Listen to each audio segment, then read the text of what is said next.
like you would stay for that last. Okay. Oh, we'll wait 45 seconds.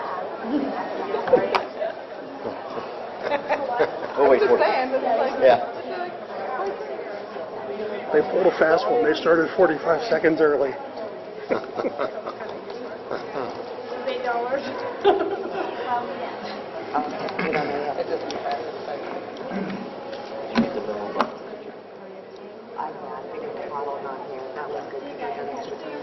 There you go.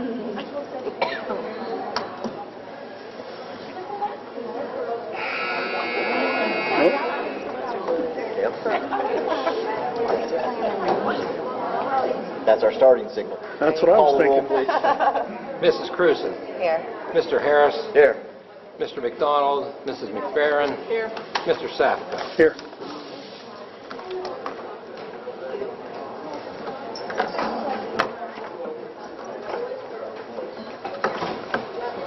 Mrs. Whitney, would you like to introduce them, or are they going to? Sure, so they're going to introduce themselves.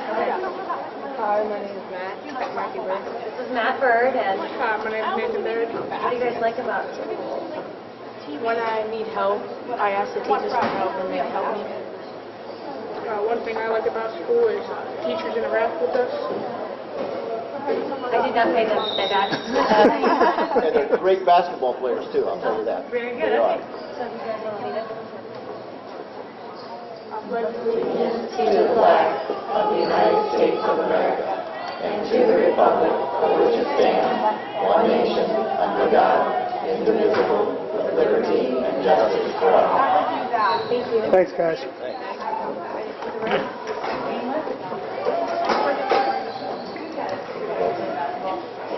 I want to welcome everyone to our December regular board meeting. Just so you know, when we get to the demonstration in the computer lab on gizmos, I have to set up in my room. Is that okay? that's fine. And what we're going to do, if you don't mind, we're going to use your room to finish our meeting and everything. If that's fine. Okay. So, okay. We have no changes to the agenda. Okay. And So at this time, we're going to move over to the computer lab.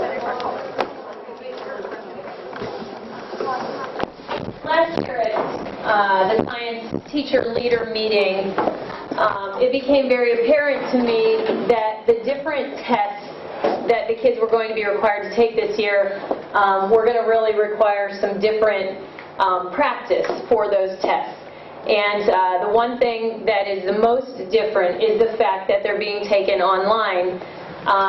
And there's a lot of manipulations and things that kids need to learn how to do before they can even begin to answer the question. So at that time, and I think it was the county, one of the county consultants mentioned this Explore Learning Gizmo Labs. So I'm good friends with one of the biology teachers at Austintown Fitch, and she had learned about them before, and she tried to get them to purchase them for, you know, her students. But Austintown Fitch is an enormous school, and the cost of it, they just weren't willing to pay for it. But anyway, so I kind of looked at it, and I talked with Amy Seabest, because she usually goes to the meetings with me. And we looked at you have a month's free trial, and right away we saw how similar some of these simulations were to the performance-based assessments that the kids would be taking. So the other thing that was real apparent to us is that there is no way possible for us to be able to afford some of the equipment that these require. And you'll see in a second, Reagan's going to show you a vacuum tube. And let me just say this, while I was waiting around for this meeting to start today, I really quickly went through, I think I've done 8 labs so far this year since we've had this. And I just went through and calculated like how much the equipment would cost if we were to purchase the equipment to do the same labs, you know, in a physical way. And I came up with $805 just for that equipment for those 8 labs. We've just started this year, you know, obviously, so I have a lot of labs to work on. Labs are organized kind of the same way. There's prior knowledge questions first, where kids go through and kind of pull some stuff that they've learned before. Then there's a gizmo warm-up, which is awesome because that gets the kids used to that particular simulation. Every simulation is different. They come with different types of graphs. They come with different types of motions, and just different things that you have to do to get that lab rolling. So there's a little practice session. And then there's between 1 and 3 activities. Most of the activities are inquiry-based. Well, all of the activities are inquiry-based. Kids are asked to state their hypotheses, so they take some guesses on what they see is going to, or think is going to happen. Then they go ahead and do the simulation, collect their data, analyze that data, and see how well their answers match up with what they thought was going to happen. So they can either say, I knew what was going to happen already, or maybe I didn't know, but now I do. So they can learn through that inquiry process. Then when it's all finished, there's a quick 5-question quiz that does a really nice job of summarizing what they needed to pull out of the labs that they did. And it's really awesome because they're computer scored and the scores are sent right to me. So that's about it. Do you guys want to show them? This is our fan part physics lab that we did, and I'll let them take it away from here. Oh, this is Destiny Green and Reagan Zevernick. Did I say that? Okay.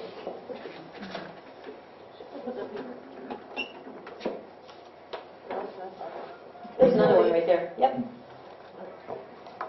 So we were learning about Newton's laws and how force is equal to mass and times acceleration. So we wanted to know how they affected each other. So go ahead. You can add mass blocks up to 1 to 3, or just none at all, and then add fans, and then and see the acceleration over time. So that gives you the velocity, the acceleration, and the time. And so Reagan, we hit the other graphs real quick just so they can see. Hit play again. Yep. One of the things that we do in physics quite a bit is we relate graphs to algebraic equations, and we know how different graphs kind of show us the motion of things. So that's that way. And there's also bar charts. So there's all different types of information that you can get from these: the velocity time graph, acceleration time graphs, distance time graphs. So then you change it up, and you can add more fans, take away masses. You can even make the fans repel each other, so it adds more mass, but then the forces of the fans going in opposite directions cancel out, so that even has a different acceleration, and you get to compare that to see. I think actually one of the things we did in here was see how much the fan's mass is, just simply by doing that. And that's something that would have a lot of error if we did it here, but there they give us the measurements and we work off of that. That's one thing that's frustrating for kids. I've taught physics for a long time, and sometimes, with the equipment that we have, the labs don't always work out correctly. And the kids learn really fast when they do their problems and they arrive at an answer. Wait a minute, we have a guy who's running 99 meters per second. That doesn't make sense. But sometimes in lab situations, with the equipment that we have, sometimes we get these crazy answers and we have a 132% error. And these are not so far away from real world that they're always just completely perfect. There is some error that works into it and they can still calculate that. But that frustration with trying to get it to work out right because you're not getting the right answer, that kind of goes away. And so the task at hand is more evident rather than you being frustrated about not having the right things in front of you. The graph even helps a lot too, because when we graph things, you could have the right information, but graph it just a little bit wrong and it throws everything off, whereas here they have it for you. So you can make sure that what you know about that graph is right.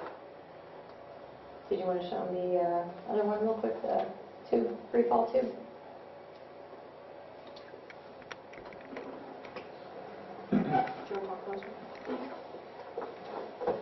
This tube, a vacuum tube, where you can switch from air to dense air to no air whatsoever, was $175 just for that tube, just to do one lab. So go ahead and show them how we did that? On this one, you can change the item, and then you can change the height and the atmosphere, which here we would have no way to change the atmosphere. Like there's one with no air, and we wouldn't be able to do that if we didn't have this. And then you can hit play, and you can see how much time it would take. And then show the difference with the dense air.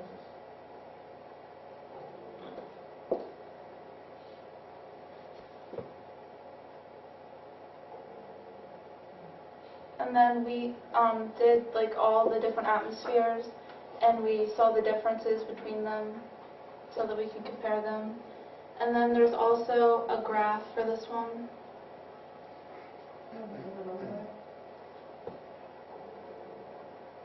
And it showed us the relation between height, velocity, and acceleration.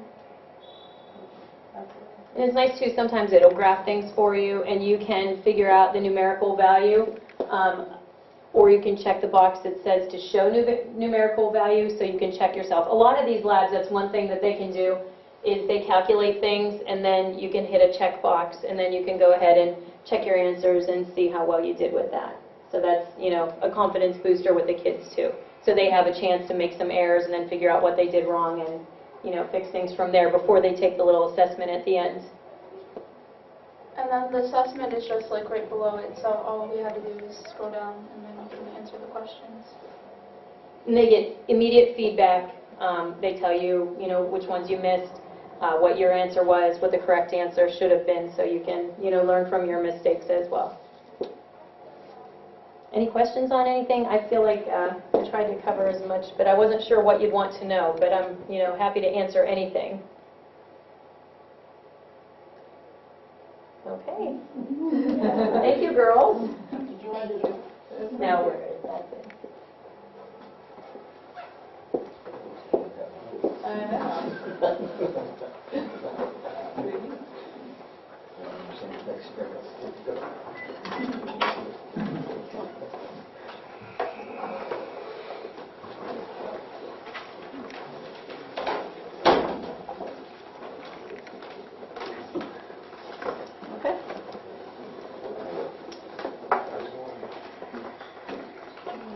Ready?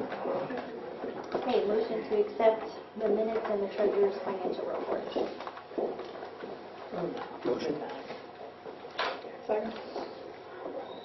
Discussion? Call the roll. Mr. Safko? Yes. Mrs. McFerrin? Yes. Mrs. Cruzen? Mr. Harris? Yes. Okay, item 5 is to accept donation from the Sebring Athletic Boosters. We have $765 for the girls' basketball program, $1,785 for boys' basketball. Second. Discussion? Call the roll. Mrs. McFerrin? Yes.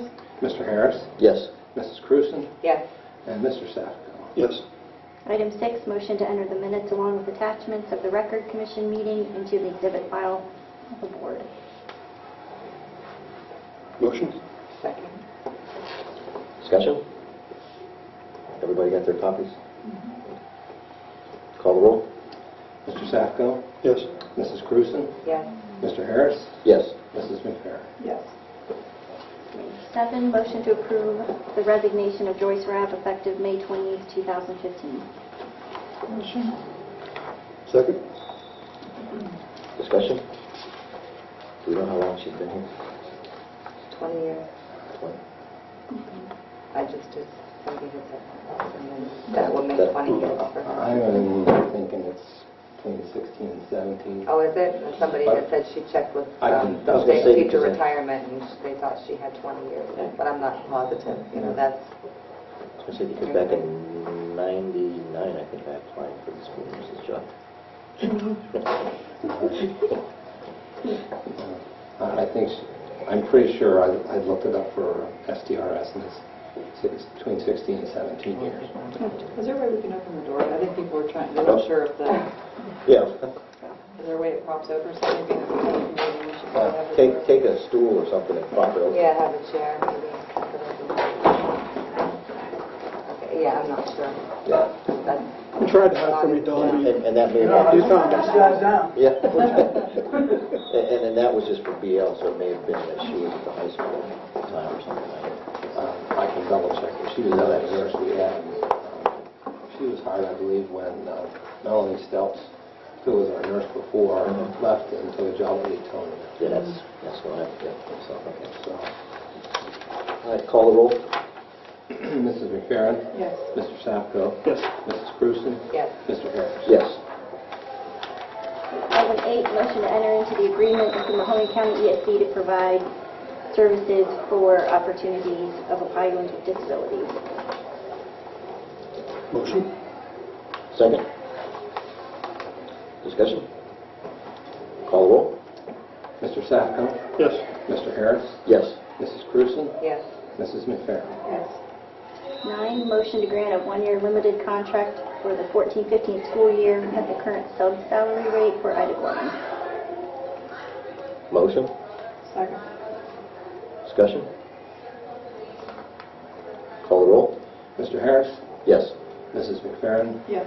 Mrs. Cruzen? Yes. Mr. Sapko? Yes. 10, motion to grant a 1-year supplemental contract for the 14-15 school year at the current schedule for Jared Bailey, 7th grade girls basketball coach. Motion. Second. Discussion. Call the roll. Mrs. McFerrin? Yes. Mr. Harris? Yes. Mrs. Cruzen? Yes. Mr. Sapko? Yes. 11, motion to approve Edward Householder as a volunteer for the boys basketball program for 8th grade for the 14-15 school year. Motion? Second. Discussion. Is he certified coaching? He did go through the process, yes. Okay. Just And this is just for volunteer. call the roll. Mr. Sapko? Yes. Mrs. McFerrin? Yes. Mrs. Cruzen? Mr. Harris? Yes. Okay. 12, comments from SLEA. Over here. Before we move on to public, do we want to discuss the next board meeting? Yes. Organizational meeting needs to take place before the 15th of January. Our regularly scheduled board meeting is for the 19th, I believe, which is the third Monday, which is a holiday. If we move the regular board meeting back to the 12th, we could do both the organizational meeting and the regular board meeting on the same night. Makes sense. Somebody want to make a motion that we change it to the 12th? Do we need that? Yeah, I don't know that we need As it. long as we let the... Announce it. Yeah, just make sure. Yeah, it'll be in the Announce to the newspaper. public. Yeah. Okay. 13, comments from the public? Nope. Okay. And then 14 is to go into executive session. And just so the media and everyone knows, there will probably be some business when we come out of executive sessions to be tended to. So, Motion?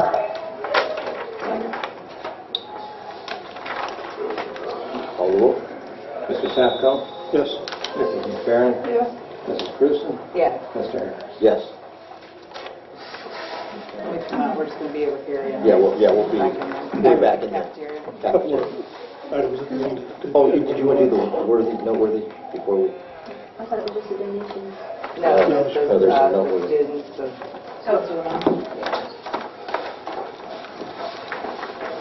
And the mission Yeah, you put statement. some down there.